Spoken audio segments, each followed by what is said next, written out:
সন্ধেবেলা আমরা দুজনেই রেডি হয়ে নিয়েছি একটু বেরোবো বলে। তবে তার আগে সবাইকে জানাই শুভ সন্ধ্যা, গুড ইভিনিং সবাইকে। সন্ধেবেলা সবাই একটু ঘুরতে বেরায়, আনন্দ করতে বেরায়। তবে আমরা ঘুরতে বেরোচ্ছি না, আমরা যাচ্ছি ডাক্তার দেখাতে। তবে তা বলে কি আমাদের পাগলামি থেমে থাকে? সেটা থেমে থাকে না, আমাদের পাগলামি চলতেই থাকে। পাগলামি ছাড়া তো জীবনটাই বেকার বেকার, ওই বেঁচে থাকার মতো বেঁচে থাকতে ভালো লাগে না। তো আমরা এভাবেই চলছে আমাদের পাগলামি করে জীবন। তো নিজেই যে নিজের কথাগুলো বলবো, এত হাসি পায় আমার। যাই হোক, তো আমরা রেডি হয়ে নিয়েছি আর একটু নটাঙ্কি করে নিচ্ছি। ওকে দেখে আমার আরও বেশি হাসি পেলো। তো বেশি নটাঙ্কি করতে গেলে আবার ওদিকে দেরি হয়ে যাবে, তাই না? তো তার জন্য এবার বেরোতেই হবে। তো তার আগে চশমাটা পরে নিই, না হলে তো আবার রাস্তায় হুমড়ি খেয়ে পড়বো, কিছুই তো দেখতে পাবো না। তো যাই হোক, ফাইনালি এবার বেরোতেই হবে। আর এদিকে আমার লাল হিরে পিলে নীলে সব, যাই হোক, পড়াশোনা করেছে, এবার ওকেও নেব, কারণ ও চলে যাবে কম্পিউটার ক্লাসে। আর আমরা মায়ের বাড়িতে দেখা করি, তারপরে ওখান থেকে যাব।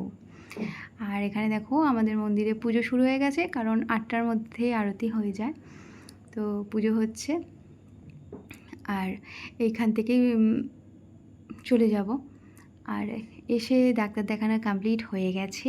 একটু দাঁড়াতে হয়েছিল, আর কিছু বাইরে তেমন খেতে পারবো না বলে ভুজিয়ালার দোকান থেকে ছোলা ভাজা আর বাদাম ভাজা কিনছিলাম, কারণ আমার প্রচণ্ড জোর খিদে পেয়েছিল।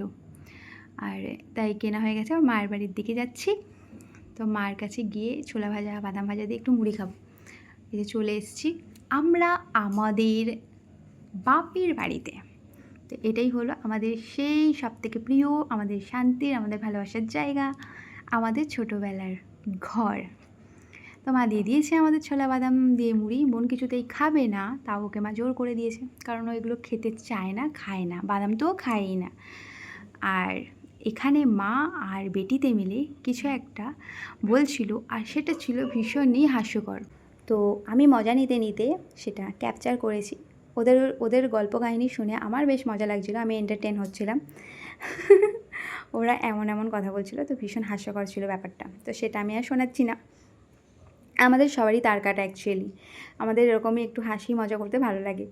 তো যাই হোক, সেটাই চলছে। আর উনি ওখানে বাদাম ভাত মানে বেছে বেছে আমাকে দিয়ে দিচ্ছেন, কারণ যেটা বললাম উনি তো খান না। তো সে হলো ব্যাপার। তো এখানে আমাদের হয়ে গেছে চা, এবার খেয়ে যাব নিজের ঘরে। টাটা।